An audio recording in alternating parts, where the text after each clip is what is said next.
Hey everyone, welcome into the DFS Den. It's Dave Eddy here, aka Corporal Eddy on Twitter. We're into week 3. We're talking everyone's favorite position, wide receivers, and we're going to start off with some of my favorite cash plays. I'm going to look at Stephon Diggs against the Dolphins.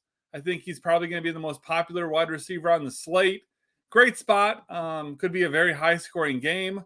He's third in wide receiver target share on the year, third in red zone targets, and second in end zone targets as well. So he's getting a lot of volume and getting volume in, the best places as well.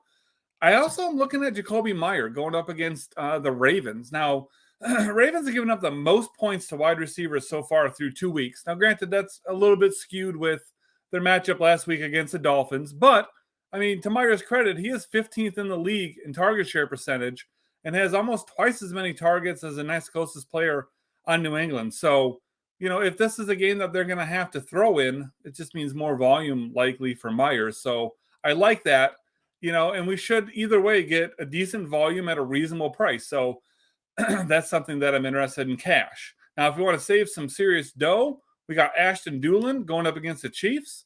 Cheap player, which is going to be important this week because salaries are tough.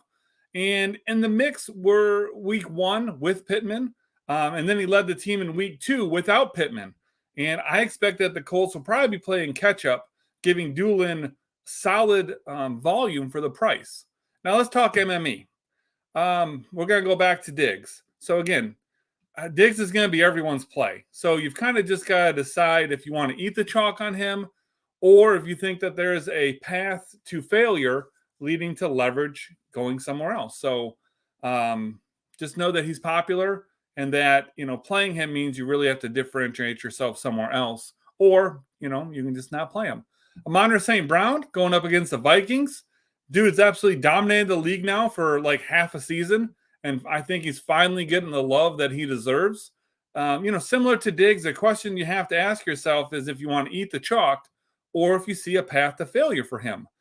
My question would simply be, could a healthy DeAndre Swift lead this team to a ground-heavy attack in, what could be a closely contested divisional matchup? It's possible. So that's what you got to ask yourself. Cooper Kupp going up against the Cardinals.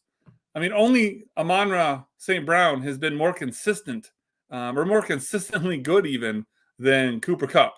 But nobody has had, the slate-breaking performances that Kupp has had. He's priced high, but he's also in a smash spot. And so when I'm paying up, I am paying up either for a lot of leverage or I'm paying up because somebody's in a smash spot. Now, I don't think that you can fade Kupp. You got to probably play him at least a little bit, but how much you're willing to play him on a harshly priced slate really is going to be the question there. Tyree Kill going up against Buffalo. After last week's absolute onslaught, he's clearly on everyone's board this week. For me, as much as I love Hill, I do see a larger path to failure here in what could be a letdown spot. So I'm not sure if I'm going to fade him or not, but at the very least, I'm going to be underweight on him in a game that I think underwhelms, at least on the Miami side of things for sure, if it's going to underwhelm anywhere. Drake London. Drake London has quietly been really good so far this year. He's currently 5th league-wide in target share percentage, which is surprising to me till you look at the numbers. And he's got a matchup this week where I don't really see a strong reason to think that that's going to stop. He's reasonably priced, which I think results in a higher ownership percentage than we've seen so far this year, but not enough to force us to look elsewhere. Also, I think it's an interesting secondary stacking option with DK Metcalf this week. Adam Thielen going up against the Detroit Lions.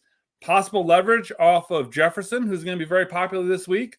Now, the numbers show that, Jefferson's getting 2 times the targets of Thielen, but I'm guessing that Detroit's going to be focused on stopping Jefferson.